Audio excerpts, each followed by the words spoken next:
Você conhece esse sentimento.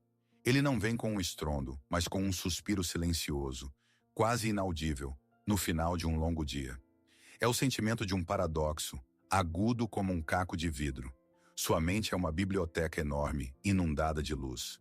Em suas prateleiras há milhares de livros, cada um lido e compreendido. Em seus salões guardam-se mapas de grandes viagens, projetos de gênios, partituras de sinfonias não tocadas.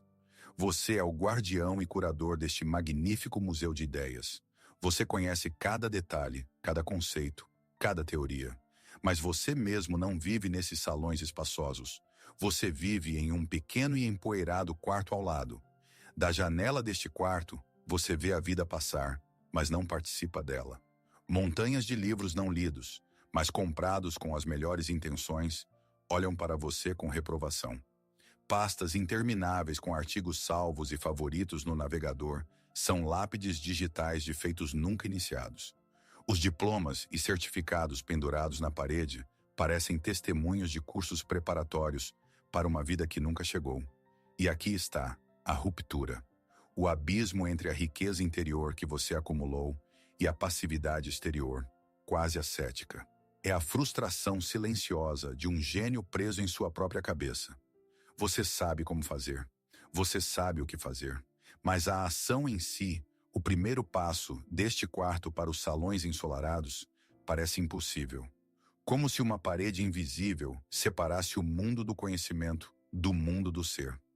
E essa paralisia é a mais requintada e a mais torturante de todas. E neste silêncio, nesta imobilidade paralisante, você certamente ouve vozes. A voz do crítico interior que sussurra palavras venenosas. Preguiça, procrastinação, falta de disciplina. Talvez seja o eco de vozes de fora. Pais, colegas, amigos que dizem, apenas comece a fazer. Eles não entendem. Eles veem apenas a superfície, a inação.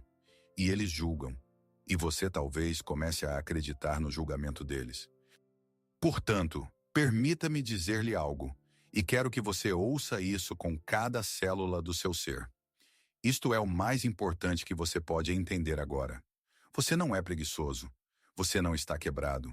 Você está em uma armadilha muito inteligente, muito segura e muito solitária, que sua própria mente construiu para você. O que você está sentindo não é uma falha moral. É uma obra-prima de defesa psicológica.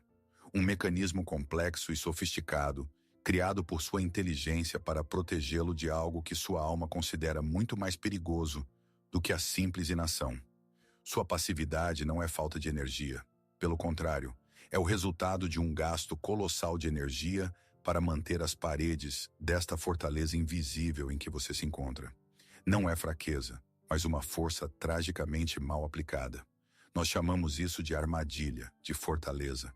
Mas vamos mudar a metáfora por um momento. Vamos fazer uma pergunta simples, mas devastadora, que pode mudar tudo. E se sua busca insaciável por conhecimento não for uma preparação para a vida, mas a forma mais engenhosa e respeitável de fugir dela? Pense nisso. Outras formas de escapismo são condenadas pela sociedade. Álcool, entretenimento sem sentido, jogos de azar. Mas quem ousaria condenar uma pessoa que lê um livro? Quem repreenderia aquele que se inscreve em mais um curso para se tornar melhor? Ninguém. Pelo contrário, isso inspira respeito, e aí reside a genialidade dessa defesa. Sua mente encontrou o álibi perfeito. Ela criou um refúgio que parece uma plataforma de lançamento para um ataque. Ela transformou a preparação para a batalha em um fim em si mesma, porque a batalha em si, a vida em toda a sua glória imprevisível, imperfeita e assustadora, nunca começa. Sua mente é o lugar mais bonito, mais respeitável, mais perfeito para se esconder da vida. Não é um porão escuro, mas uma cobertura com vista panorâmica para o mundo no qual você tem medo de descer. É por isso que o objetivo de nossa jornada de hoje não é dar a você mais uma porção de informação que ficará como peso morto nas prateleiras de sua mente. Você não precisa disso. Este vídeo não é uma palestra, é um mapa de fuga. Não vamos adicionar mais um livro à sua biblioteca. Vamos encontrar a chave para suas portas. Juntos, vamos explorar e desvendar a lei psicológica oculta que transformou sua nobre sede de conhecimento em paralisia da vontade. Desceremos aos porões de sua psique para entender do que essa fortaleza inexpugnável do intelecto realmente o protege. E eu prometo a você, ao final de nossa jornada, você olhará para o seu problema, para sua magnífica biblioteca e seu pequeno quarto, com olhos completamente diferentes. Você não verá um beco sem saída, mas um limiar. Não uma sentença, mas um convite para uma etapa mais importante do seu desenvolvimento. Então, encontramos a chave e desdobramos o mapa.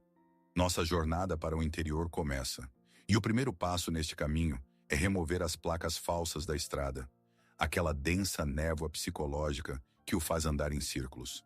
Essa névoa é composta de palavras pesadas e pegajosas, com as quais você provavelmente se acostumou a descrever seu estado. Vamos nomeá-las: procrastinação, síndrome do impostor, perfeccionismo. Esta é a santíssima trindade da psicologia de autoajuda moderna. Você já ouviu falar delas centenas de vezes. Você já leu dezenas de artigos sobre elas. Talvez você até tenha feito cursos sobre como vencê-las. Aconselharam-lhe técnicas de gerenciamento de tempo para combater a procrastinação, afirmações para superar a síndrome do impostor e práticas de bom o suficiente para domar o perfeccionismo. E não funcionou, certo? Porque lutar contra a procrastinação com gerenciamento de tempo é como tratar uma ferida interna profunda com um curativo estéril. Você pode esconder o sintoma por um tempo, pode sentir uma ilusão de controle, mas a ferida sob o curativo não desapareceu. Ela continua a doer, continua a afetar cada movimento seu. Esses rótulos, procrastinador, impostor, perfeccionista, não são um diagnóstico, são apenas os nomes dos sintomas. É a fumaça que você vê, mas não é o fogo. E o maior perigo deles é que eles o forçam a lutar contra o inimigo errado. Eles o forçam a lutar contra si mesmo. Eles transformam um estado em uma identidade, fazendo você sentir culpa, vergonha e sua própria deficiência. Mas eles não fornecem o principal, a compreensão. Eles não respondem à única pergunta importante: por quê? Por que esse mecanismo existe? Para responder a essa pergunta, por quê? Vamos deixar de lado os termos psicológicos e recorrer a uma imagem. Histórias e metáforas muitas vezes falam a alma em uma linguagem mais profunda do que as definições. Imagine um general em sua tenda, na noite anterior à batalha decisiva. Ao seu redor, os frutos de muitos anos de preparação. Em uma mesa enorme, mapas estão espalhados, repletos de anotações. Ele conhece cada colina, cada ravina, cada riacho desta terra. Ele estudou a história de todas as guerras travadas nestas paragens. Ele conhece a tática do inimigo, seus pontos fortes e fracos. Ele pode prever seu próximo movimento com uma precisão impressionante. Seus ajudantes aguardam ordens. O exército está pronto. O momento chegou. Mas o general não dá a ordem. Ele verifica os mapas de novo e de novo. Ele lê os relatórios de reconhecimento pela 10ª vez. Ele repassa em sua mente centenas de cenários possíveis, aprimorando seu plano ideal. A noite passa. O amanhecer chega. O exército espera. E o general continua seu estudo interminável. Dias se transformam em semanas. O momento ideal para o ataque é perdido, mas o general ainda está em sua tenda, entre seus mapas, em plena prontidão de combate que nunca se transforma em batalha. Chamaríamos esse general de preguiçoso ou indisciplinado? Claro que não. Sua diligência é impressionante. Ele é o maior especialista na batalha que está por vir. Sua inação não é preguiça, é medo. Mas não é apenas o medo da derrota, é o medo da própria realidade. No mapa, seu plano é ideal. As figuras dos soldados se movem obedientemente. As linhas de ataque são impecáveis. A vitória é apenas a conclusão lógica de sua estratégia genial. Mas lá, além da lona da tenda, espera o campo de batalha real. Lama, sangue, a névoa da guerra, gritos, caos. Um lugar onde planos ideais desmoronam no primeiro minuto, onde soldados, pessoas vivas, morrem e onde a glória é inseparável do horror. O eterno aprendiz é exatamente esse general. Você prefere a segurança absoluta do mapa, teoria, à realidade imprevisível e assustadora da batalha. Vida. Este general na tenda, debruçado sobre os mapas, não é apenas uma imagem literária. É uma parte poderosa de sua alma. A parte que encontra consolo na perfeição da teoria, porque teme o caos da prática. Mas todo general tem seu campo de batalha. Sua própria guerra que ele tanto teme começar. Seus mapas não são apenas esquemas abstratos. São mapas de um terreno muito específico onde seu destino o aguarda. E é por isso que agora quero pedir que você faça algo importante. Não apenas ouvir, mas olhar para dentro de si. E agora pergunte a si mesmo honestamente: de qual batalha você está se escondendo atrás de seus livros? Qual ação, qual projeto, qual decisão você tomaria agora mesmo se o sucesso fosse garantido? Ou, mais importante, se não houvesse risco de fracassar, de parecer tolo ou de ser imperfeito? O que é? Lançar aquele projeto para o qual você já estudou tudo? Aquela conversa difícil que você ensaia em sua cabeça há anos? A decisão de mudar de carreira, escrever o primeiro capítulo, convidar alguém para sair, se apresentar ao mundo? Qual é essa única ação que separa o general de seu campo de batalha? Peço que você pause este vídeo, literalmente. Pressione pausa e fique com esta pergunta em silêncio por pelo menos 1 minuto. Não tente encontrar a resposta certa. Apenas faça a pergunta ao seu coração e ouça o que emerge das profundezas. Qual é o nome da sua batalha? Diga-o, pelo menos em um sussurro, apenas para si mesmo. Este é o primeiro e talvez o passo mais importante para sair da tenda. Nós esperaremos. Qualquer que seja o nome que você deu à sua batalha, qualquer que seja a realidade da qual você se esconde em sua tenda de conhecimento, uma coisa é clara: o medo que o retém não é totalmente racional, certo? Conscientemente, você entende o que precisa ser feito. Logicamente, você pode pesar todos os prós e contras.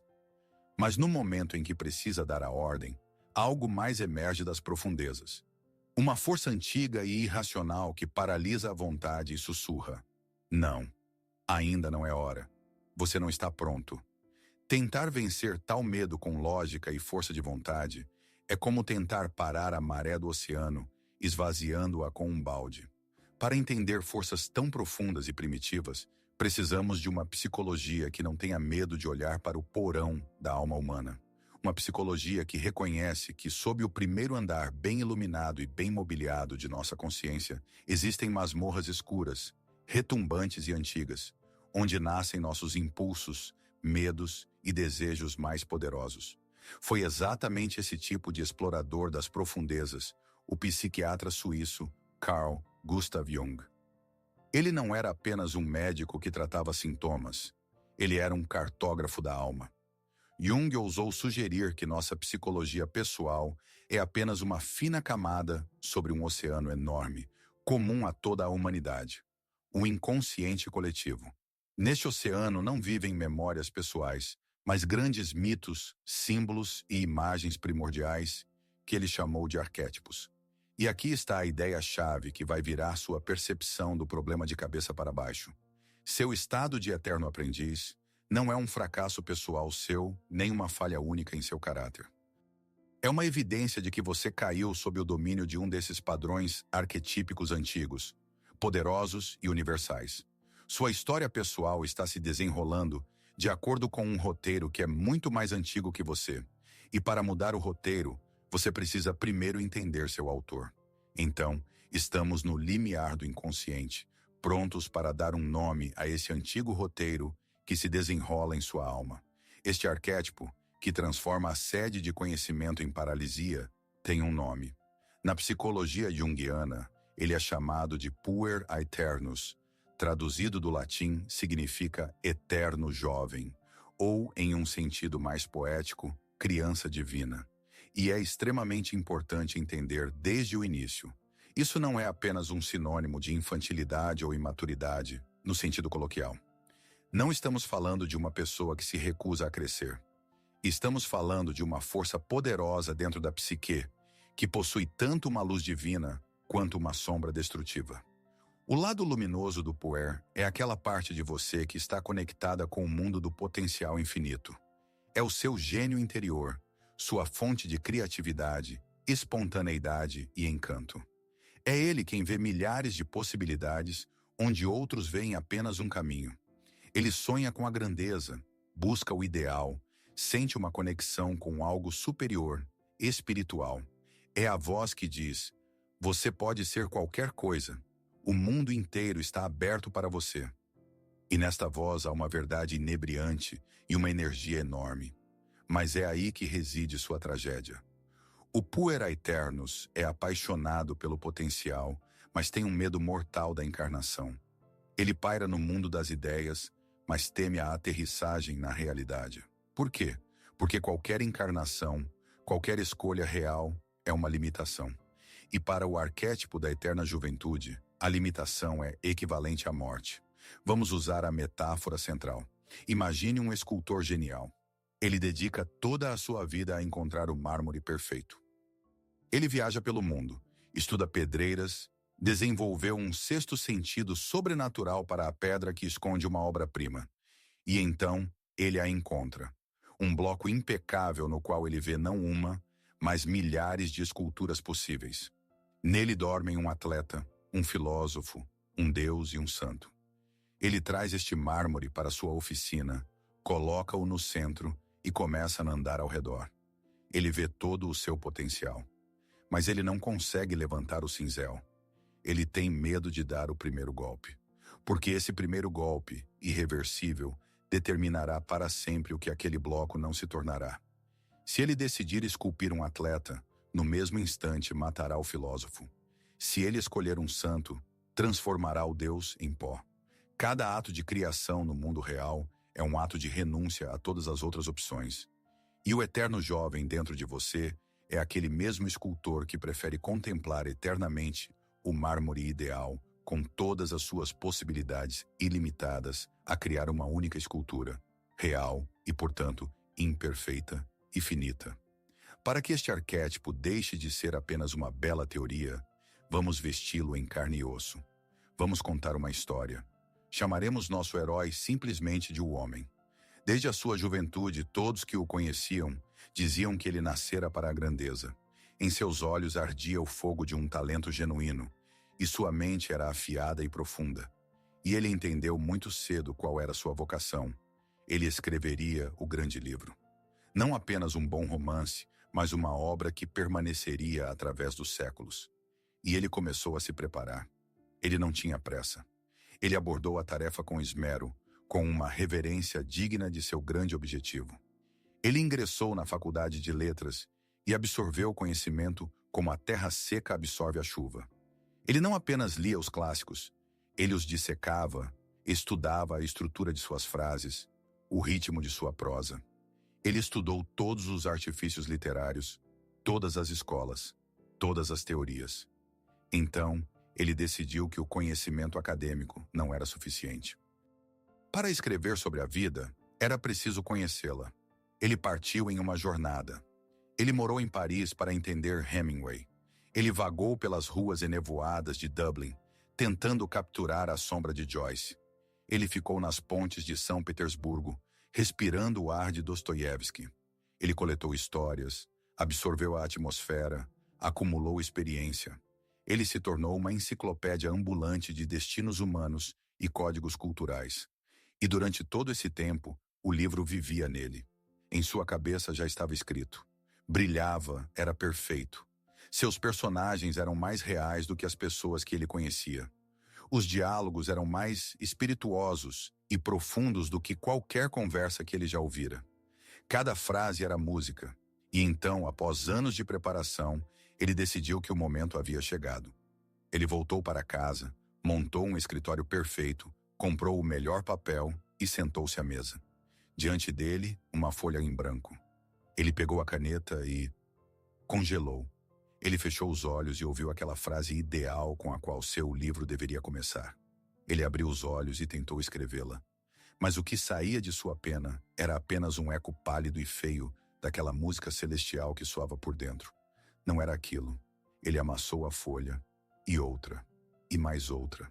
Qualquer frase escrita era uma traição à frase ideal que vivia em sua imaginação. Os anos se passaram. Ele continuou a ler, a estudar, a pensar em seu livro. Ele falava brilhantemente sobre ele.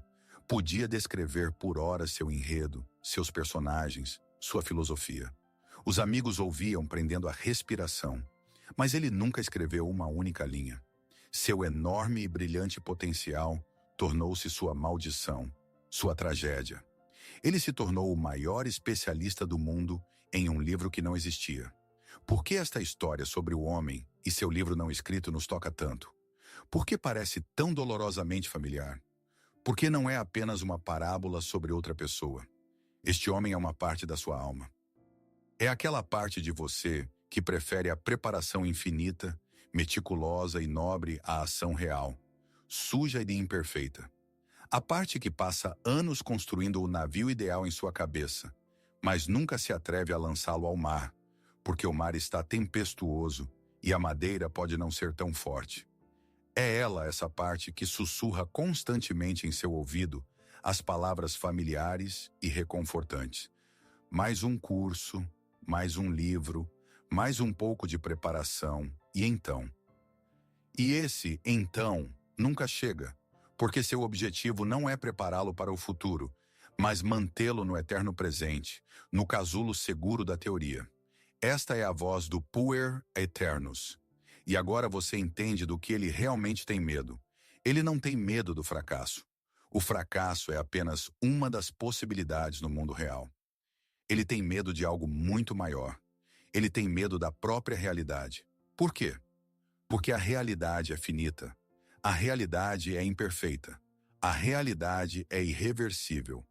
Quando você escreve a primeira linha, não pode mais escrever outra primeira linha. Quando você escolhe um caminho de carreira, renuncia a centenas de outros. Quando você entra em um relacionamento, fecha a porta para milhares de outros encontros potenciais. Cada passo no mundo real é uma pequena escolha e, portanto, uma pequena morte para todas as alternativas. E para o arquétipo da eterna juventude, apaixonado pelo potencial infinito e brilhante, isso é equivalente à morte real. Ele quer viver onde tudo é possível. E a realidade é o lugar onde você precisa escolher uma coisa. Seu livro ideal pode ter outro nome. Pode ser o negócio ideal, o relacionamento ideal, a obra de arte ideal ou a versão ideal de si mesmo. Mas a mecânica é a mesma. Enquanto existe apenas em sua cabeça, é impecável.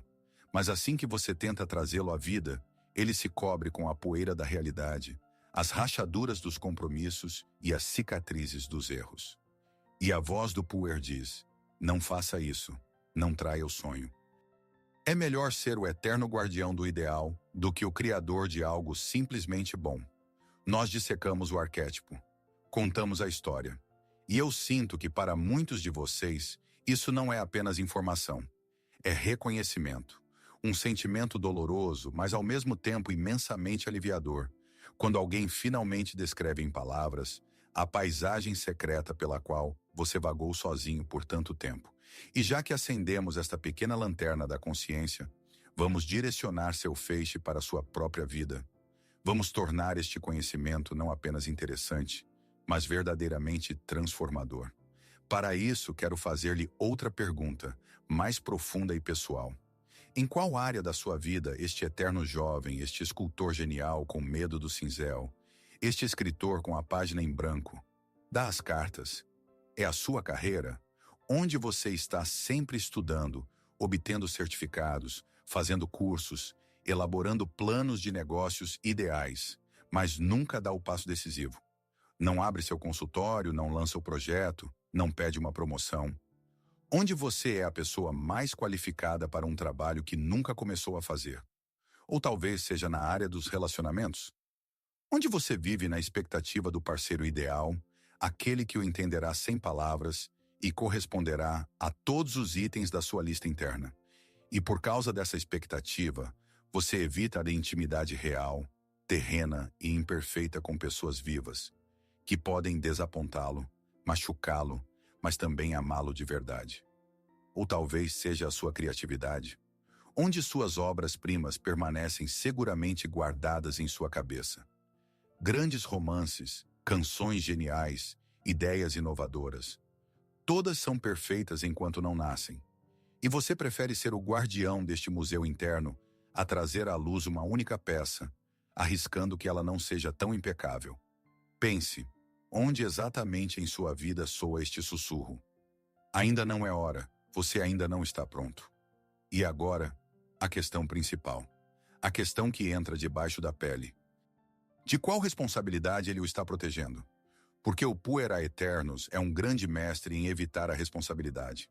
A responsabilidade por suas escolhas. A responsabilidade de viver uma única vida finita, em vez de 100 imaginárias.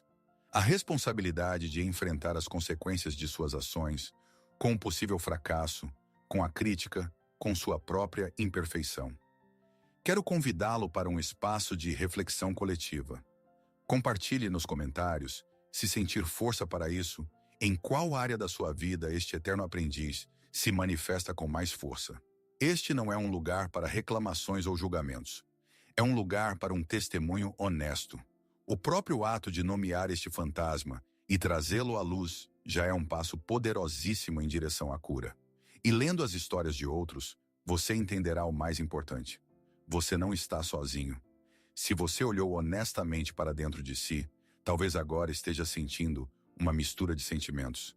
Alívio pelo reconhecimento e amargura pela consciência de quanto tempo essa força governou sua vida.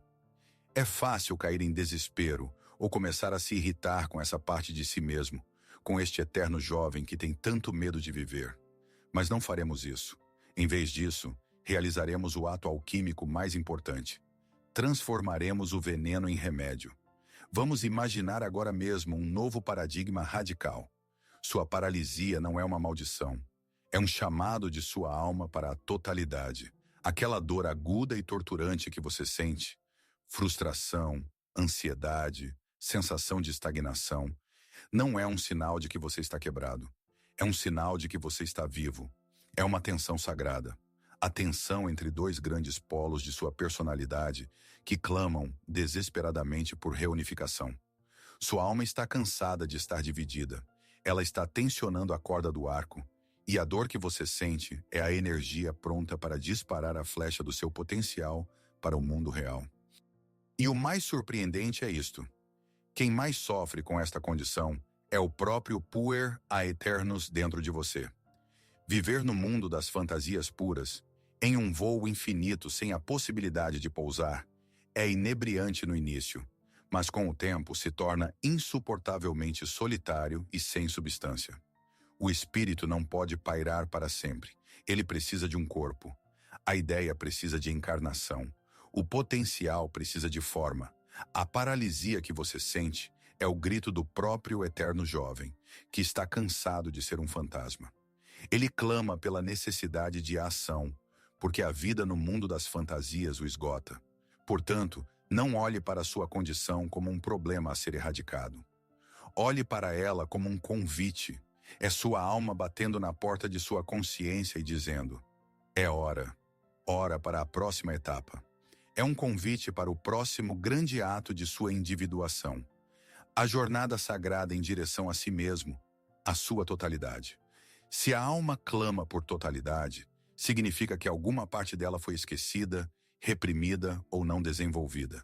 Se toda a sua energia foi gasta servindo ao eterno jovem, pairando nos céus das ideias, qual polo ficou na sombra na Terra?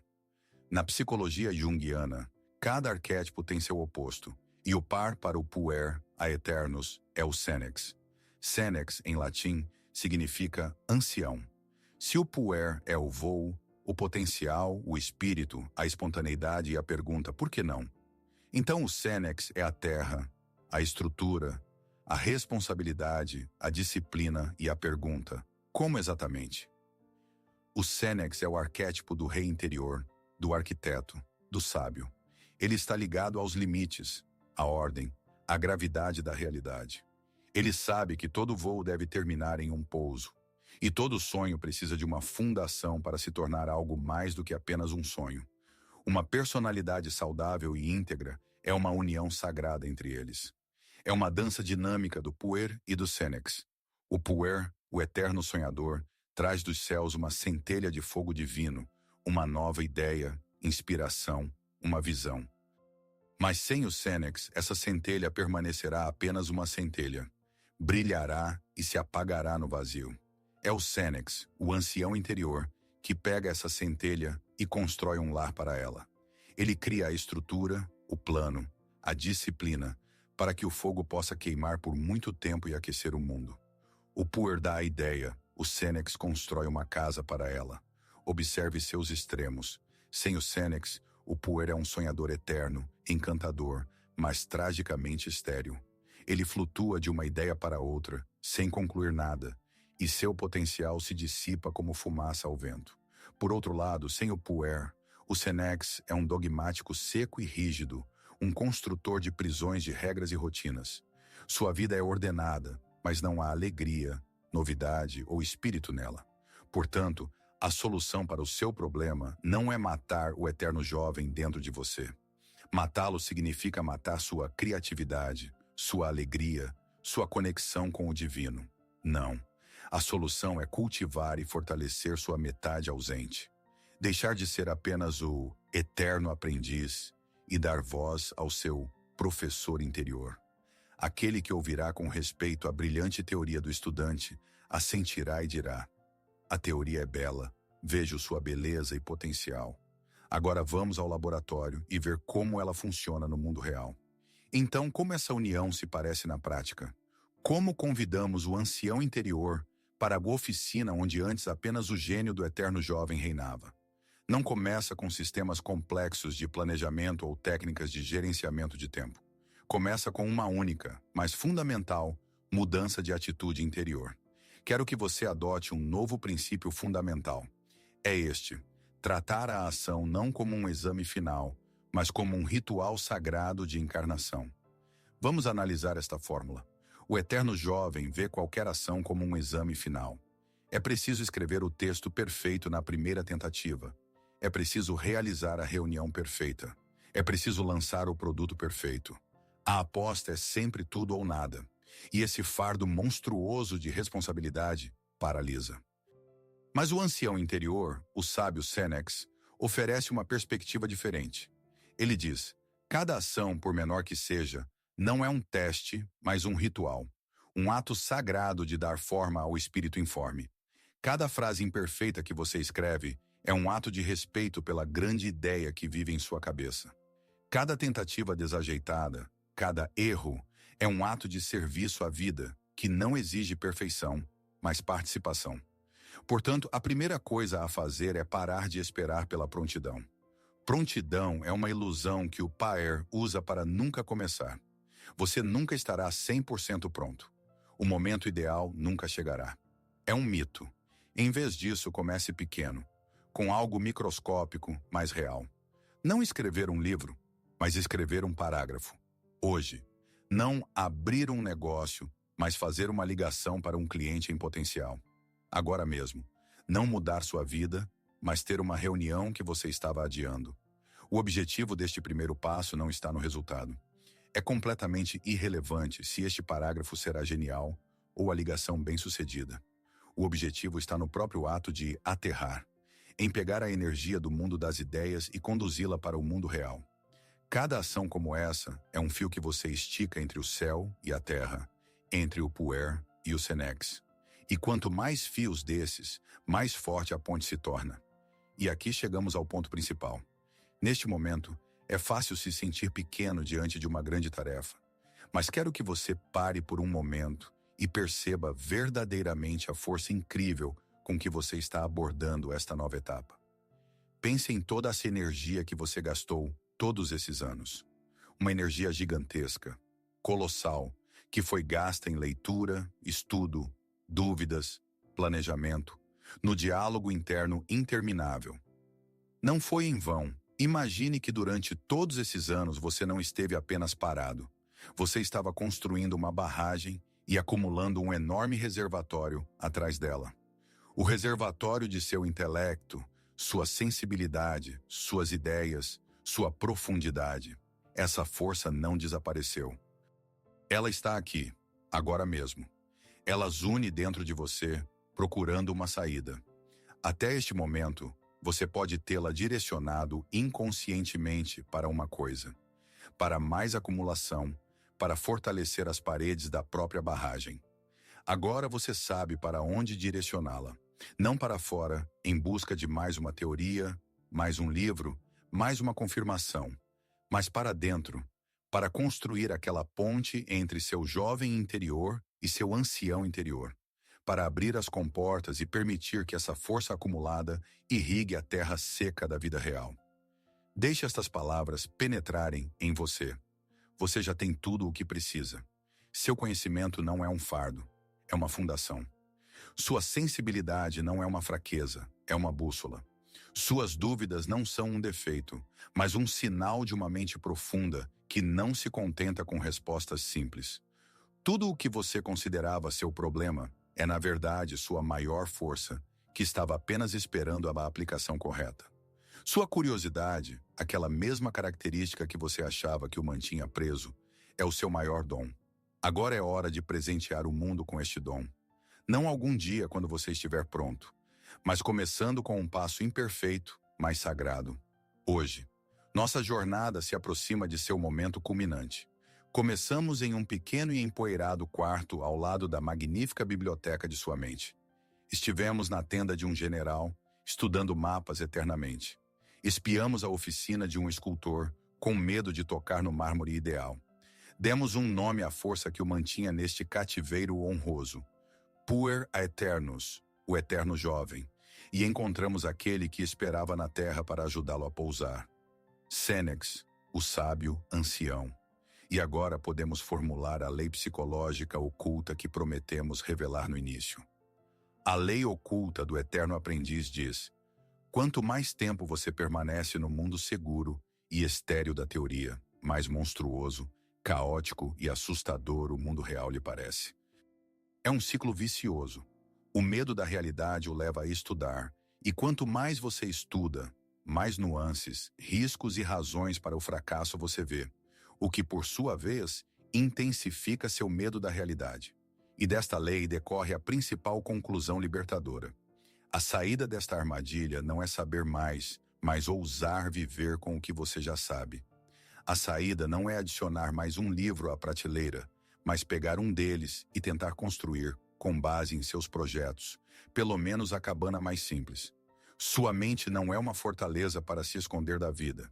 Esse foi seu papel temporário e protetor. Seu verdadeiro e mais elevado propósito é ser uma oficina. Uma oficina onde você passou anos criando e aprimorando com amor ferramentas únicas, desenhando projetos detalhados e estudando as propriedades dos materiais. Mas as ferramentas são feitas para serem usadas, os projetos para se construir a partir deles. É hora de sair da oficina e começar a construir. E quando você sair desta oficina, quando der seu primeiro passo imperfeito, mas sagrado, o mundo começará a mudar. Ou melhor, sua percepção do mundo começará a mudar. Imagine esse sentimento. A leveza nos ombros quando o fardo invisível, mas incrivelmente pesado, do perfeccionismo cai. A liberdade que vem quando você percebe que cada ação sua não é um exame final para o título de gênio, mas apenas um experimento, uma dança com a realidade. Imagine a alegria que nasce, não da conquista de um resultado grandioso, mas do próprio processo. A alegria de como uma ideia informe começa a ganhar corpo em suas mãos. A alegria de sentir a textura da vida real, com todas as suas asperezas e imperfeições. Nesta nova vida, o erro deixa de ser uma sentença e se torna o professor mais valioso. Cada queda não é uma prova de sua incompetência, mas apenas um refinamento do mapa que você está seguindo. Cada ação, por menor que seja, torna-se um ato de vida, uma celebração de sua capacidade de influenciar o mundo. Imagine uma vida onde você não espera, mas vive, não se prepara, mas faz. Onde sua sabedoria não é medida pela quantidade de livros lidos, mas pela profundidade da experiência vivida. Onde seu valor não é determinado pela grandiosidade de seu potencial, mas pela coragem e autenticidade de seus atos reais. Esta é a vida para a qual sua alma o chama. Obrigado. Obrigado por fazer esta jornada para dentro de si conosco. Isso exige coragem real. Não apenas receber informações, mas permitir que elas toquem as partes mais vulneráveis de sua alma. Olhar seus medos nos olhos e reconhecer a existência das forças que nos governam das sombras. E o mais importante que quero que você leve desta longa conversa é um conhecimento profundo e interior. Você não está sozinho. A paralisia que você sentiu, aquele sentimento de isolamento em sua brilhante biblioteca mental, não é um vício pessoal seu. É parte da experiência humana universal. O general em sua tenda, o escritor diante da folha em branco, o escultor diante de seu mármore, não são seus demônios únicos. São as sombras de grandes arquétipos com os quais toda pessoa, no caminho da consciência, luta. Você faz parte de uma enorme e invisível comunidade de pessoas que não buscam apenas existir, mas viver autenticamente. Obrigado por fazer parte desta comunidade. Você não está sozinho. Todos nós somos eternos aprendizes. Mas nosso principal aprendizado não acontece nas salas de aula, mas na própria vida. O caminho da individuação não é uma corrida de velocidade, mas uma maratona. Hoje percorremos juntos um trecho muito importante dele. Acendemos uma luz em um quarto escuro, demos um nome a um fantasma e traçamos um caminho a seguir. Mas esta jornada continua. Se esta conversa foi valiosa para você, se você sentiu que foi a chave para as portas da sua biblioteca ou o mapa que mostrou a saída do labirinto, então eu o convido a continuar este caminho juntos. Inscreva-se neste canal para que possamos continuar a explorar as correntes profundas de nossa psique, a decifrar juntos os antigos mapas da alma e a nos apoiar mutuamente nesta maior de todas as aventuras, a aventura chamada vida. Curta este vídeo para que ele possa encontrar outros viajantes que talvez agora mesmo estejam sentados em seu próprio quarto, sem saber como sair. E, por favor, reserve um momento para deixar um comentário. Não para os algoritmos, mas para si mesmo e para esta comunidade. Compartilhe um pensamento, uma principal percepção que você leva consigo hoje. O que mais o impressionou? Qual palavra ressoou? Sua percepção pode ser o sinal que outra pessoa está esperando. Obrigado por dedicar seu tempo e sua atenção a esta jornada. É o recurso mais valioso que você tem. E agora, vá e comece seu ato sagrado de ação imperfeita. E lembre-se, sua maior obra não é o que você planeja criar. É a vida que você ousa viver.